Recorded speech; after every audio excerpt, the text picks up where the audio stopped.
Hi everyone. I just wanted to come on here and thank every single one of you for your support, taking the time and effort out of your day to be there and cheer me on with the other girls. It means so much, especially at this time of the year. I couldn't thank you more, and I had such a fun time playing here in Auckland, and I hope I can be back next year.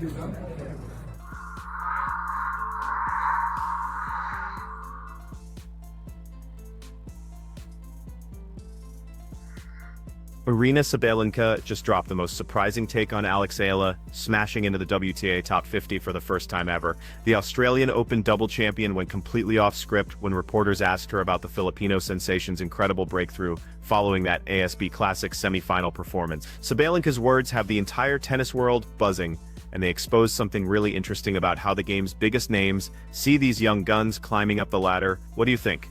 Can Eala push into the top 20 before 20, or is cracking the top 50 as high as she goes? Drop your thoughts below.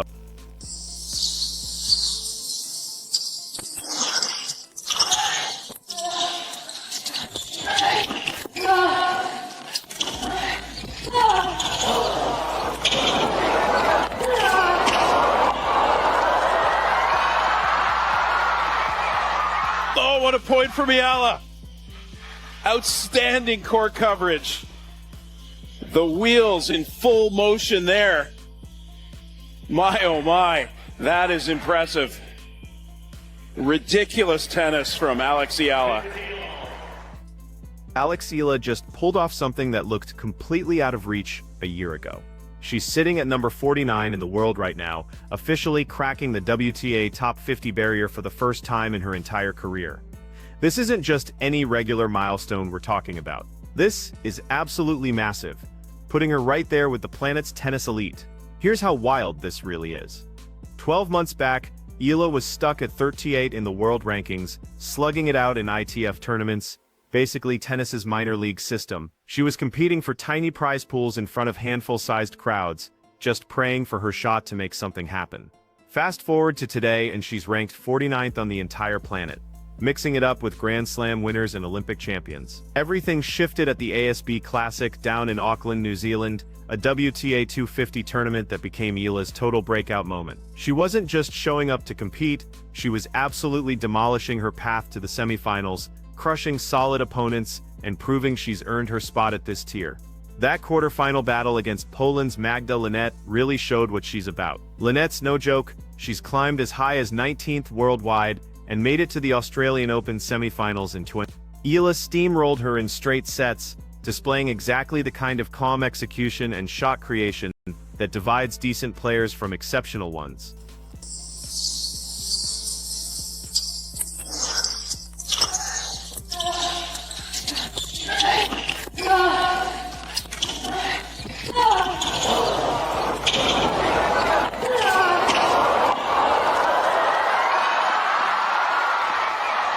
Oh, what a point from Eala.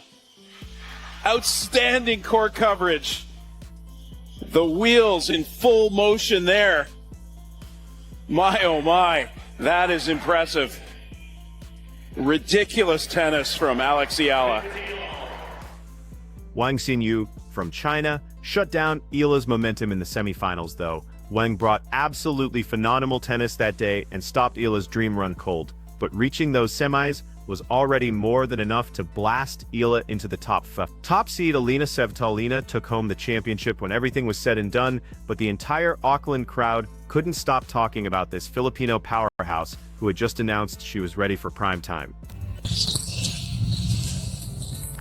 Eala, the fourth seed, lays down a marker. Lets the rest of the field know that she is a true contender here at the ASB Classic, through to the quarterfinals in dominant fashion. 6-love, 6-2. Eala marches on to the final 8.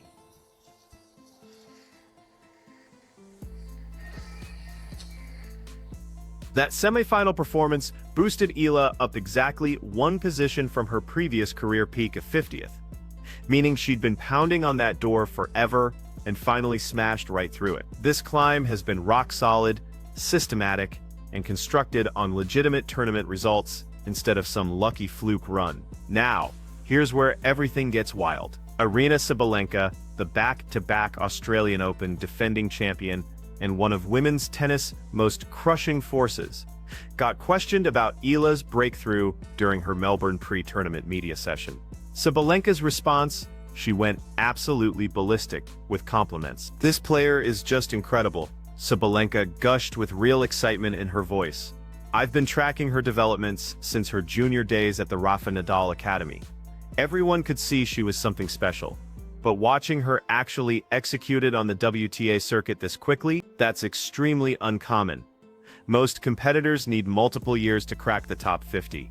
She basically did it in one season of legitimate tour-level competition." Sabalenka kept rolling with the praise.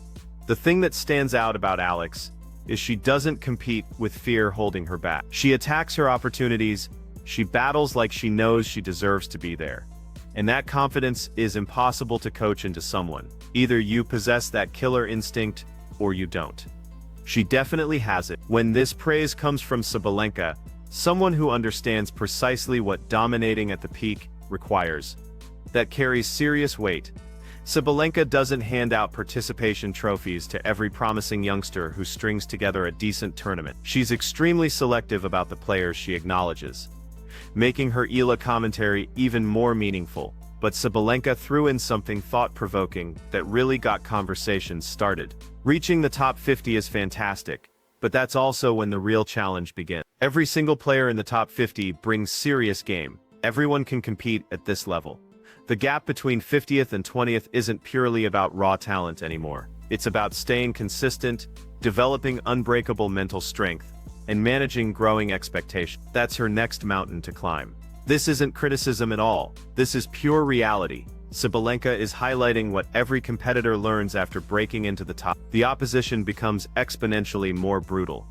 And holding on to that ranking demands a completely transformed level of dedication. Let's dive into what Eala's breakthrough actually represents for women's professional tennis. The Philippines definitely isn't considered a tennis factory. Basketball completely owns the sporting culture over there. Tennis lacks the infrastructure, financial backing, and national spotlight that exists in powerhouse countries like America, Spain, or Australia. For Eala to break through from that environment makes what she's accomplished even more remarkable. She's achieving something no Filipino competitor has ever done at this professional tennis level. She's building an athlete where absolutely none existed previously. Her development at the Rafael Nadal Academy in Mallorca has been absolutely critical. That location isn't some regular tennis facility. It's an elite training fortress where tomorrow's champions get fought. Eala has been grinding there for years, soaking up world-class instruction and battling against elite-level competition daily. Nadal himself has allegedly shared technical advice with Eala during training sessions. When one of tennis history's absolute legends makes time to pass along wisdom to you, that's going to turbocharge your improvement dramatically. Following her ASB Classic breakthrough, Eala flew directly to Melbourne for additional preparation ahead of the Australian Open. She's participating in the invitational Kooyong Classic, an exhibition showcase designed to provide players match rhythm and fine-tuning opportunities before the Grand Slam action starts. The Kooyong Classic extended invitations to just 4 WTA competitors this year, and Eala earned one of those spots. That shows you how seriously tennis leadership views her potential now. You don't receive invitations to exclusive exhibition showcases unless tournament directors believe you're a legitimate attraction that fans are excited to watch. The other 3 women who got invites: Dana Vekic from Croatia, who reached the 2024 Wimbledon semifinals and earned Olympic silver; Priscilla Hahn from Australia, giving home fans a local favorite to support; and Daniela Hantuchova from Slovakia, a 42-year-old former champion and multiple Grand Slam mixed doubles winner, who brings nostalgia and veteran presence. Here's what's really impressive though. Eala had already defeated Vekic at the ASB Classic, before meeting her again at Kooyong. Vekic is a proven top-tier competitor, with 4 WTA championships, and a career-high ranking of Eala didn't just beat her once, she beat her twice within 1 week, demonstrating clear improvement between their initial encounter, which went 3 sets, and their second meeting, which she won in straight sets. That kind of rapid adaptation is what gets players like Sabalenka's attention. Anyone can upset a quality opponent once through pure determination and catching them off guard. It's completely different to face that same opponent days later and beat them more convincingly because you made tactical adjustments and executed them better. That's how elite competitors think and operate. Sabalenka's comments also triggered discussions throughout the player community. During Melbourne practice sessions, multiple WTA stars were apparently analyzing Eala's emergence and what it means for tour dynamics. Some competitors view Eala as a legitimate threat, someone who's going to be claiming draw positions, stealing victories, and creating problems for established players who expect certain outcomes. Other players see her as beneficial for the sport, injecting fresh energy, a captivating narrative, and potentially millions of new Philippine fans into tennis. The Filipino community has embraced Eala in an absolutely massive way. When she competed in Auckland, hundreds of Filipino supporters made the trip to New Zealand specifically to cheer her on. When she takes the court in Melbourne, the Filipino presence will be even more intense. The type of passionate fan support is exactly what professional tennis desperately needs. Engaged, vocal supporters who generate electric atmospheres. Donna Vekic actually commented on the Filipino backing after playing Eala, saying there's so many of you guys with genuine amazement at the crowd size that had traveled to support Eala. That fan base travels internationally, spends real money, and creates legitimate buzz around events. Tournament organizers absolutely love that dynamic. Now let's tackle the obvious question. Can Eala maintain this momentum? Or is she destined to be a brief sensation who disappears back into anonymity? All the evidence points toward her being completely legitimate. Her climb hasn't been constructed on one magical tournament performance. It's been steady, consistent improvement across multiple competitions. She made the Miami Open semifinals last year, taking down Iga Swiatek during that run. She reached her first WTA final at Eastbourne. She's been regularly competing at an elite level against top-tier opposition. Her playing style also adapts well across different court surfaces and playing conditions. She's not some one-trick player who only succeeds on specific court types. Her serve keeps improving. Her baseline shots pack serious power and reliability. Her court movement is outstanding. Her mental approach seems incredibly mature for someone who's only 20 years old. Some people are drawing comparisons to Emma Raducanu's meteoric rise, followed by immediate struggles, but that comparison really doesn't hold up.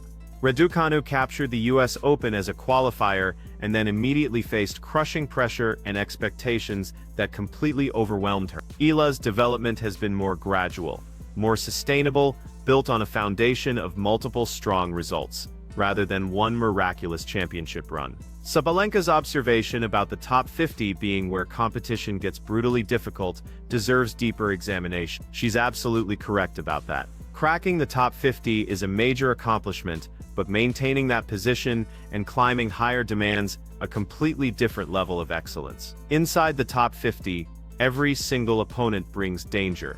Every match becomes a war. The difference between victory and defeat shrinks to nearly nothing. Physical preparation becomes absolutely crucial because you're competing in more matches at maximum intensity levels. Mental fortitude becomes the ultimate deciding factor because you're facing enormous pressure in every single encounter. This is where Eala's Nadal Academy training could really deliver massive benefits. That facility emphasizes way more than just technical stroke development. They also focus heavily on mental and physical competition aspects. They teach players how to manage pressure situations, how to recover efficiently between matches, how to maintain laser focus throughout long tournaments. The Australian Open represents Eala's first genuine test of performing at a Grand Slam with serious expectations weighing on her. Last year she lost in first-round qualifying. This year she's guaranteed a main draw spot. That represents incredible progress, but it also brings significant pressure. Filipino fans will expect her to win matches. Media coverage will scrutinize her closely. Opponents will have analyzed her game extensively and developed specific strategies to attack any weaknesses they've identified. Can she handle all that additional pressure?